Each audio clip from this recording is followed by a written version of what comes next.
The Great Silence. Right now, a radio telescope is listening. It has been listening for over 60 years, not to one star, to millions. And in all that time, across all that sky, nothing has answered back. Not a signal, not a pulse, not a whisper. The universe is 13.8 billion years old enough for 1,000 civilizations to rise and fall before Earth even existed. So where is everyone? Let's do the math the way scientists have done it for decades. There are 200 billion stars in our galaxy alone. Most of them have planets. Some of those planets sit in the Goldilocks zone. Not too hot, not too cold, just right for liquid water. Even if only 1 in a million of those planets grew life, that's still hundreds of thousands of living worlds. Even if only 1 in a million of those grew intelligence, we should still not be alone. The numbers don't just suggest company out there. They demand it. This is called the Fermi Paradox, named after physicist Enrico Fermi, who over lunch in 1950 asked one simple question that broke his colleagues' brains. Where is everybody? He wasn't being poetic. He'd done the math too. And the math said the galaxy should be loud. Radio waves, probes, megastructures, ships, something. Instead, static. Instead, the cold hiss of empty frequencies. That silence has a name now. Scientists call it the Great Silence, and the longer it stretches, the more unsettling it becomes. Here's where it gets dark. There's a theory that tries to explain the silence. It's called the Great Filter. The idea is simple, and it is terrifying. Somewhere between lifeless rock and civilization that colonizes the stars, there is a wall. A filter that almost nothing gets through. Maybe it's the jump from simple cells to complex ones, a leap that took Earth 2 billion years to make and only happened once. Maybe it's the jump from intelligence to technology, or maybe the filter isn't behind us. Maybe it's still ahead. Sit with that for a second.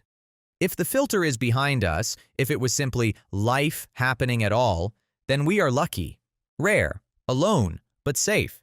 But if the filter is ahead of us, then every civilization that ever rose this far got exactly this close, and then stopped.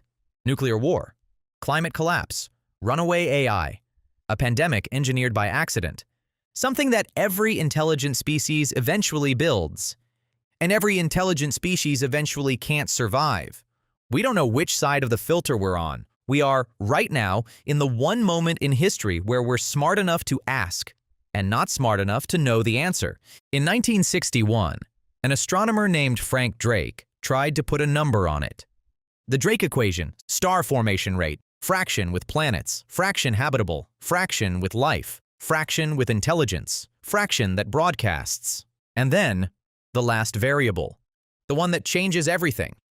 L, the average lifespan of a civilization capable of communicating across the stars. Plug in a high number for L, and the galaxy should be teeming with voices. Plug in a low number, and it means civilizations don't last. They flicker on, and then they go dark. Now here's the loop I promised you, the one that's been sitting under everything so far. Scientists have actually looked, not just theorized, looked. The SETI Institute has scanned millions of star systems since the 1960s. In 1977, a radio telescope in Ohio picked up a signal so strong, so unexplainable, an astronomer named Jerry Eman circled it on the printout and wrote one word in red pen. Wow. The wow signal, 72 seconds long, matching almost exactly what we'd expect an alien transmission to look like. It was never heard again. Not before. Not since. 50 years of searching that exact patch of sky, and silence. We don't know what the wow signal was. A passing comet, a military satellite, a cosmic fluke, or, and this is the theory nobody can rule out, a message. One that arrived exactly once from a civilization that may no longer exist by the time we figured out how to listen back. Because here's the thing about space. When we look at a star 1,000 light years away, we're not seeing it now. We're seeing it 1,000 years in the past.